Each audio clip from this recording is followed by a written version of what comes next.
মালয়েশিয়ার ক্যামেরন হাইল্যান্ডে 2 দিনব্যাপী কনসুলার সেবা, রিক্রুটিং সিন্ডিকেট সরকারের নিয়ন্ত্রণের বাইরে, মালয়েশিয়ার হাইকমিশনার। বিস্তারিত জানতে ভিডিওটির শেষ পর্যন্ত দেখুন। মালয়েশিয়া প্রবাসীদের মোবাইল কনসুলার সেবা দিয়েছে কুয়ালালামপুরে বাংলাদেশ হাইকমিশন। ক্যামেরন হাইল্যান্ড শহরের রিংলেট নামক স্থানে 2 দিনব্যাপী শনিবার ও রোববার 10 এবং 11 আগস্ট বাংলাদেশ হাইকমিশনের বিভিন্ন কনসুলার সেবা দেওয়া হয়। রোববার মালয়েশিয়ায় বাংলাদেশ হাইকমিশনের এক বিজ্ঞপ্তিতে এই তথ্য জানানো হয়েছে। কনসুলার সেবায় ই-পাসপোর্টের আবেদন গ্রহণ, বায়োএনরোলমেন্ট সম্পন্নকরণ, এমআরপি ই-পাসপোর্ট প্রদানসহ বিভিন্ন কনসুলার সেবা দেওয়া হয়। মালয়েশিয়া বাংলাদেশ হাইকমিশনারের নির্দেশনায় এই মোবাইল কনসুলার সেবাসমূহ দেওয়া হচ্ছে। মোবাইল কনসুলার সেবা দেওয়া উপলক্ষে deputy high commissioner Khorshed Alam Khastagir, counsellor, consular মো.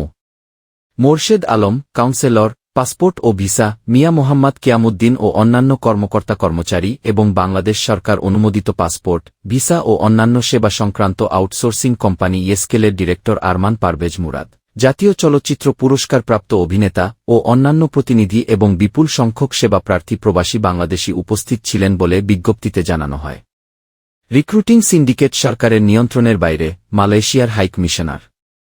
মালয়েশিয়ায় বাংলাদেশি শ্রমিক নিয়োগে সক্রিয় সিন্ডিকেট 2 দেশের সরকারের নিয়ন্ত্রণের বাইরে চলে গেছে বলে মন্তব্য করেছেন ঢাকায় নিযুক্ত দেশটির হাইকমিশনার হাজনাহ মো.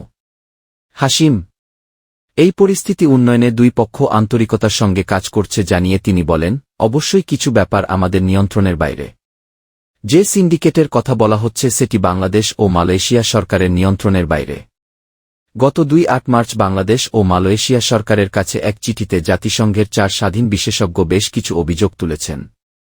রাজধানীতে মালয়েশিয়া হাইকমিশনের আয়োজিত একমত বিনিময় সভায় এ ব্যাপারে ডেইলি স্টারের প্রশ্নের জবাবে এ মন্তব্য করেন হাইকমিশনার। তবে সিন্ডিকেটগুলো কেন সরকারের নিয়ন্ত্রণের বাইরে চলে গেল সে ব্যাপারে বিস্তারিত কিছু জানাননি হাইকমিশনার। জাতিসংঘের বিশেষজ্ঞদের চিঠিতে বলা হয়েছে, বাংলাদেশি কর্মীদের নিয়োগ প্রক্রিয়ায় অপরাধী চক্রগুলো সক্রিয় রয়েছে। এই চক্রগুলো প্রতারণার মাধ্যমে অতিরিক্ত টাকা আদায় করে ভুয়া কোম্পানিতে শ্রমিকদের নিয়োগ দেয়। এর ফলে বাংলাদেশি শ্রমিকরা ঋণের চক্রে আটকা পড়েন। জাতিসংঘের স্বাধীন বিশেষজ্ঞদের অভিযোগের বিষয়ে হাজনা মো. হাশিম বলেন, আমি এসব অভিযোগের ব্যাপারে বিরোধিতা করছি না।